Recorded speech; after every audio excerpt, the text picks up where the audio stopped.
This week's Throwdown is workout number 3 of the Winter is Coming Classic. If you'd like to sign up for the full competition, check out trainingthinktank.com/winteriscoming. The final workout in the Winter is Coming Classic is a 12-minute AMRAP.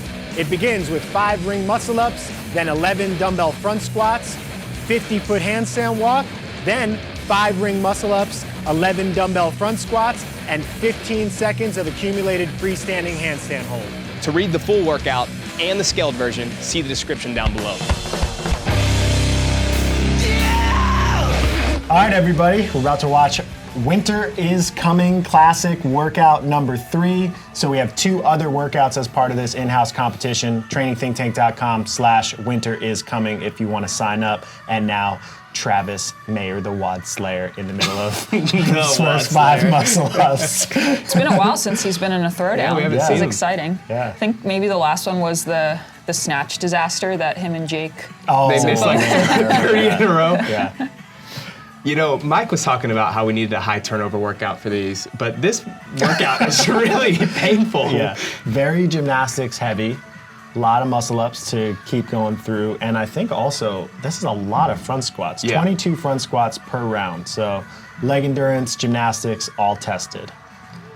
So we have it set up. If you watch the standard videos, you'll know this, but that square that you see on the far end of the screen is where you're gonna do your handstand hold, and then you can walk down 25 feet and back. We'd recommend everyone set up like this and make it a lot easier for you.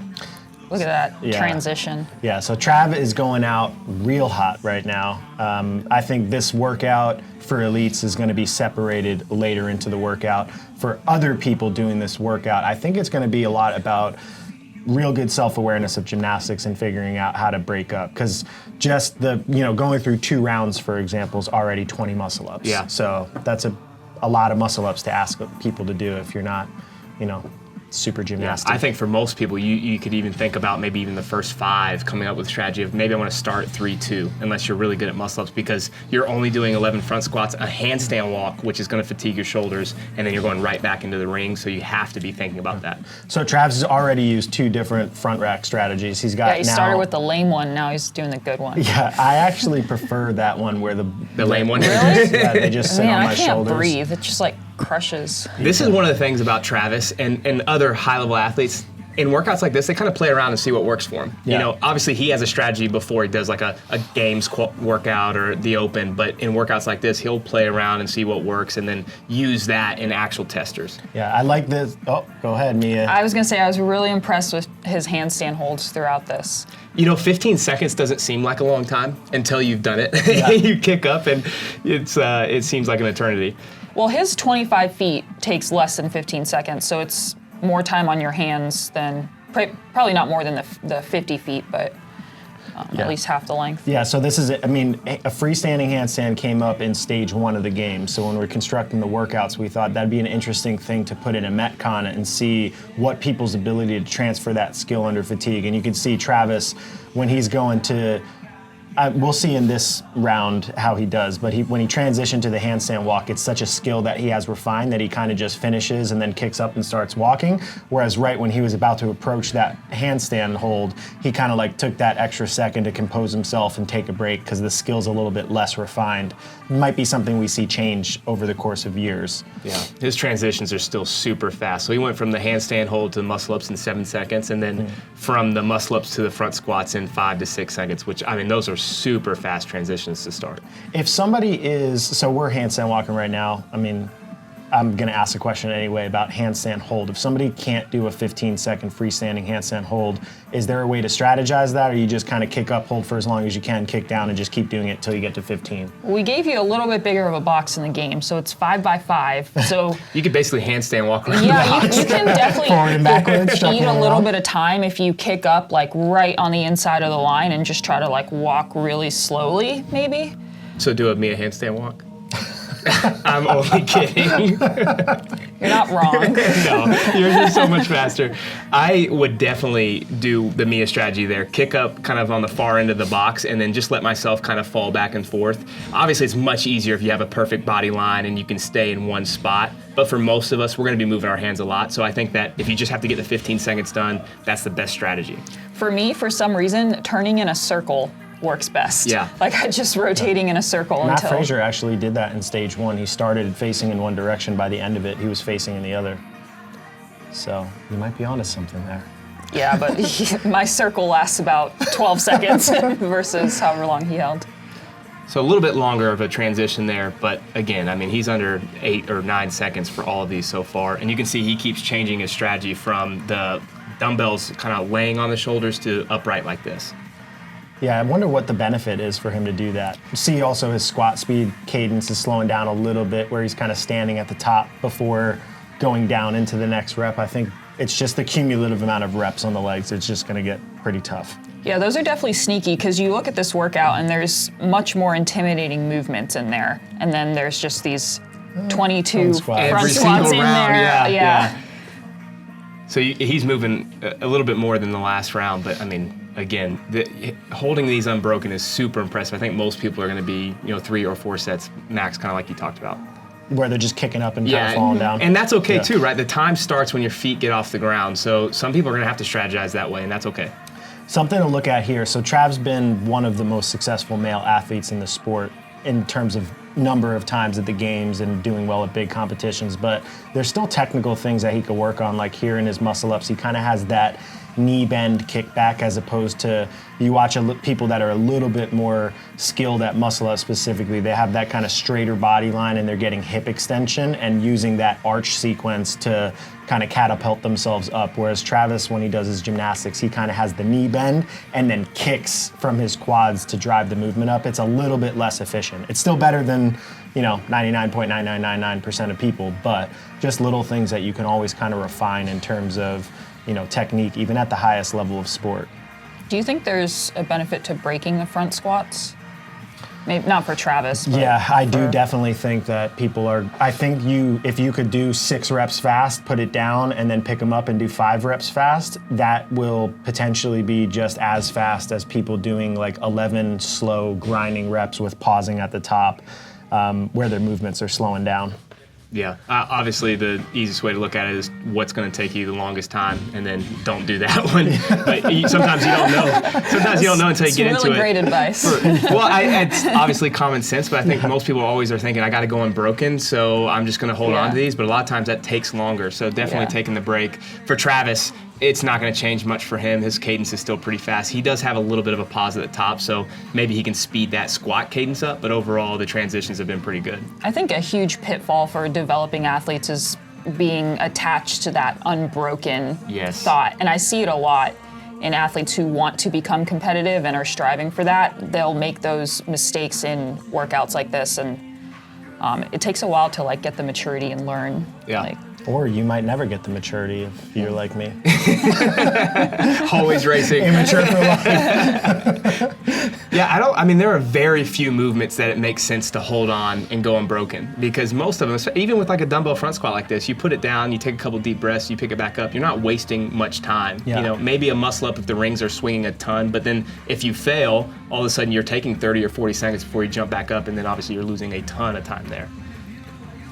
So we're coming up on 7:53, where he'll finish his front squats in round 3. Or no, we're in round 3 right now, kicking up for the handstand walk. He's had a little bit of a deterioration, but it seems like this total round is going to take a lot longer than some of the first 2 rounds that he went through.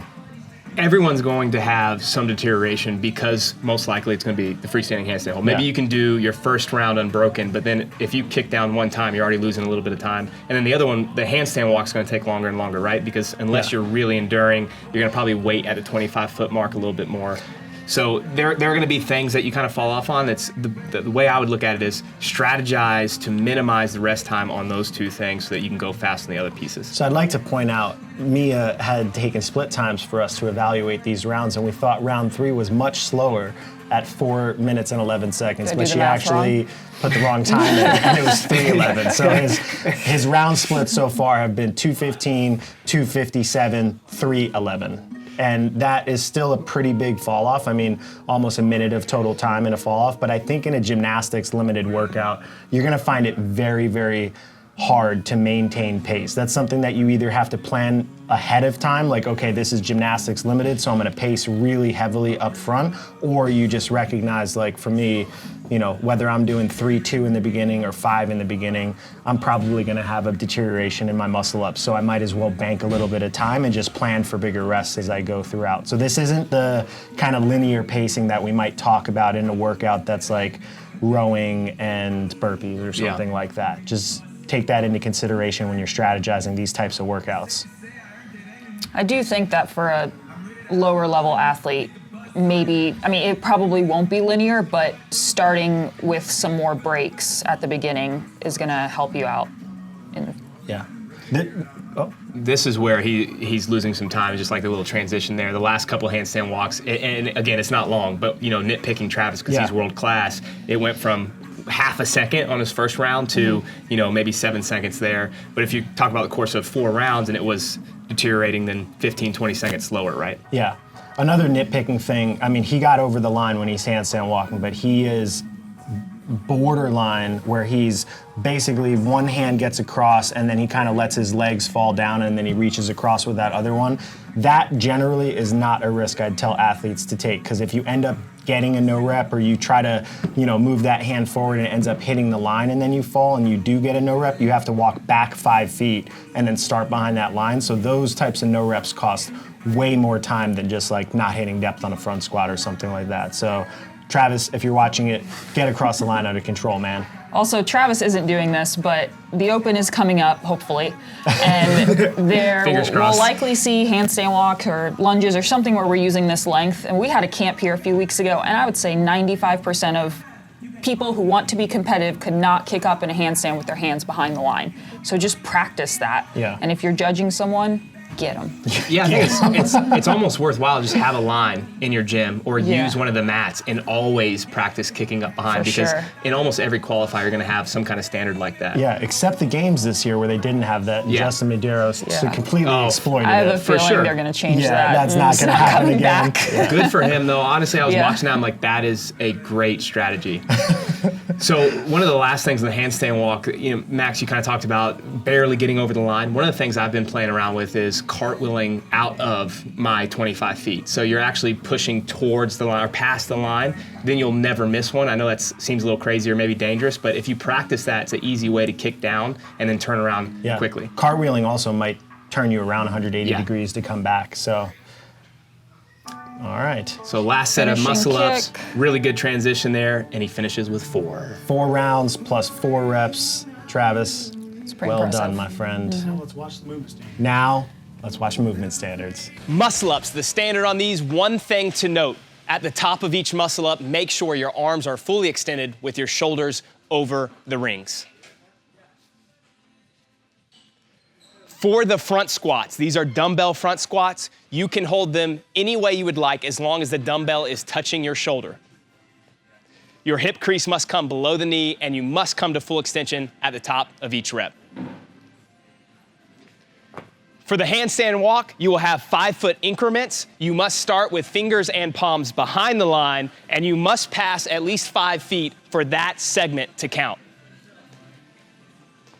And then last but not least, a new movement for you guys, a freestanding handstand hold. We have a 5-foot by 5-foot box. The time will start when the athlete's feet leave the ground. You can move around the box as much as you want as long as your hands or fingers do not touch the lines that your judge should have drawn out for you. You'll notice in the setup that we have our 5-foot by 5-foot box along with our handstand walking in 5-foot segments in the same lane. We did this for ease of use, and if you're a gym owner, hopefully this will make it an easier setup where you're not going all over the place.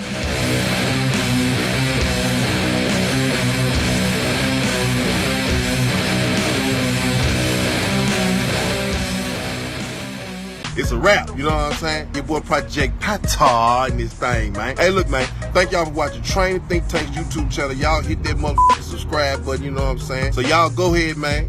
Thank y'all for watching the channel. You know what I'm saying? Hit that motherfucking subscribe button. Let it be known what it be known, what it be known. You know what I'm saying? Tata.